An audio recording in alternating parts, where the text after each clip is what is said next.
Hey y'all, thanks for tuning back into Chickanic. Hope everybody's having a great week. If you're clicked on this video, it's probably because your trimmer has no power. You've been using it all summer and it has progressively gotten worse and worse and worse. You've looked through all the videos, you've seen where it could be your spark arrestor screen or it could be water in your fuel. You've checked all those things and it still has no power. Sometimes, guys, you gotta dig a little deeper.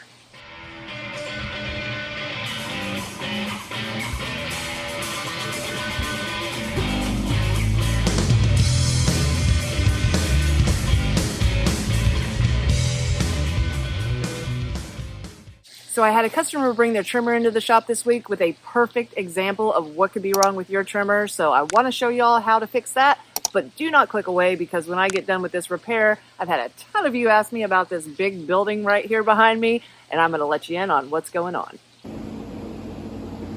Now, when a customer brings their trimmer in, it doesn't matter if it's a Stihl, a Husqvarna, an Echo. If I see this oily residue build up around their exhaust and they tell me they have no power, I usually know what's wrong with it. First thing I'm going to do is check compression. This thing's got 130 pounds, and that's good.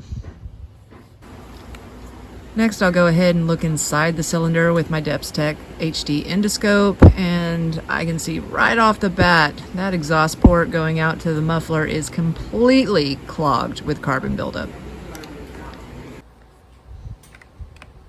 So we got to tear it apart. Now, all trimmers are different on how you're going to get to your exhaust. This one has 2 screws. It's pretty simple. And first thing I'm going to do is take the cover off from the exhaust screen, the spark arrestor screen, because most of the time that thing is pretty clogged up. But the customer obviously has taken this one out so far. They've already had this issue before. So let's dig deeper.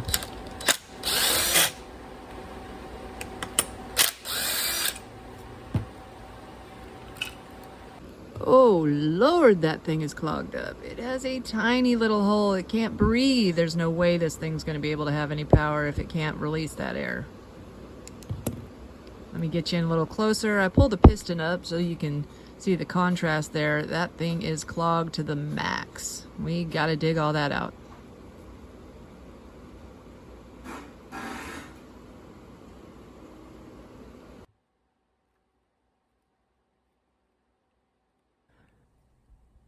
So that's when I break out my pokey dental tools and get to digging at it. I would definitely make sure that your piston is up. You don't want any of that carbon falling back inside of the piston cylinder area because it can get stuck between it and definitely score your piston. I've seen that happen a lot of times. So make sure your piston's up, go to scratching that stuff out, and make sure you go like left to right. I wouldn't want to, scratch it going up and down on the piston, but left and right, it's not going to make that big of a difference. Just make sure you get it all out. Every time you think you've got it all out, you don't. You've got to pry a little bit more on those edges because that stuff is hard to get out.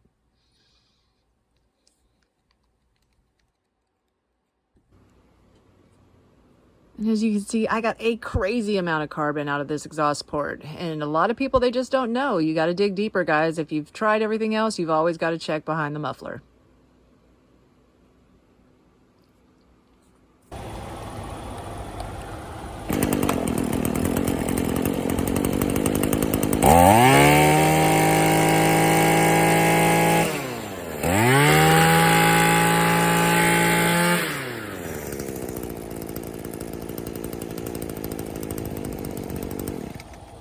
Alright guys, now we're going into that section of the video that some of you might not care to see, but I know a lot of you have been asking about this shop behind my house that we built, and I thought I'd just take you on a short little tour of what's going on in my backyard. For years, my husband and I have tried to make our backyard an oasis, a vacation where you don't have to leave home at all, especially with the times changing and the way things are going.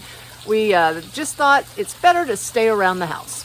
Now, in previous videos, you might have seen my 40 by 50 garden. It's over on the other side of the house. And a few years ago, we put a ton of effort into right out our back door.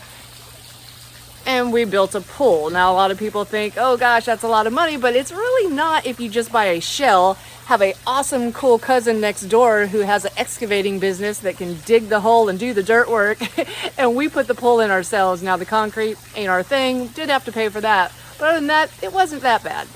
But is it really an awesome oasis if you don't have a megalith of a shop sitting right behind your house that you can do anything you want to in? It's really not. So we've been planning to build this shop for about 2 years and was waiting on the builder to do it. And the longer we waited, the bigger it got. The more I asked for suggestions from y'all, the more you said, bigger is better. And it is. Now I really wanted to wait on this video until I had some really cool stuff inside to show you, but after you get done building a building this size, you really have no money to do anything else for a while. So, I haven't gotten anything else done to the outside. We're having all this tore out and a new pad built right in front of it. And right now it's really a mess, guys. We've been so busy this last bit of summer at the shop, I haven't been able to clean anything up, even weed eat out here. But this is it. This is our 40 by 50 by 16 shop. It's glorious. And when somebody pulls around the corner up into my hood, this is the view they get. Gigantic shop. We have 1.5 acres here. It's perfect. We do not need any more. Too much to keep up with as it is for 2 of us. Coming in on the back of the shop, we will have a driveway that we'll be able to drive straight up in there. We live in a national forest, so it's beautiful here. This is the back end. Got an 8x8 door. And that brings us into the shop. We put 1 door in the back, 1 door in the front. That way we'd have some breeze through. And right now I just really ain't got much going on in here. This is my Hustler, my X-Mark. Both of these I'm going to be making videos on because that's the one that needs the magnets put back in the flywheel, so we just have to keep charging it every time we want to use it. But soon I'll have my little Chickanic section back here in the corner. We're going to put a loft up there. We got the vet and the beetle out here. And pretty much, guys, we just haven't had time to move stuff, make things look pretty.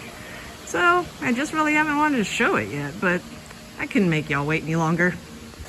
Ron's an electrician, so he's going to be putting all the lighting in, which he's gotten 1 strip done so far. These are all just still plugged together with extension cords, and we'll have 2 more rows towards the back, but we got to get another lift because we were borrowing the one that we had been using, and it's gone. So when it's not 100 degrees, we might continue on with that.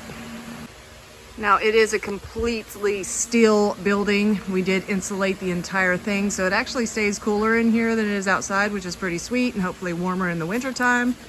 What are you doing? You're supposed to be in the yard. But they did a really, really good job. I'm really happy with the builder. Got a 12 by 12 door on the front. So it's super hot today. It's gonna be 100 degrees. I'm gonna be hanging out by the pool, and that's about it, guys. It's still a mess. That's why I haven't shown it to you yet. So believe me, guys, you will see a lot of this in the future Chickanic videos. Well, that's better. So thanks again, guys, for tuning into Chickanic. Hopefully this video saved you time, money, and frustration and let you in on what's going on. If you haven't found me at Facebook, find me at facebook.com/Chickanic. Find me at Instagram at TheRealChickanic, or find me at Chickanic.com, where you get your own t-shirts, hoodies, and long sleeve shirts. Thanks, guys, and have a great day.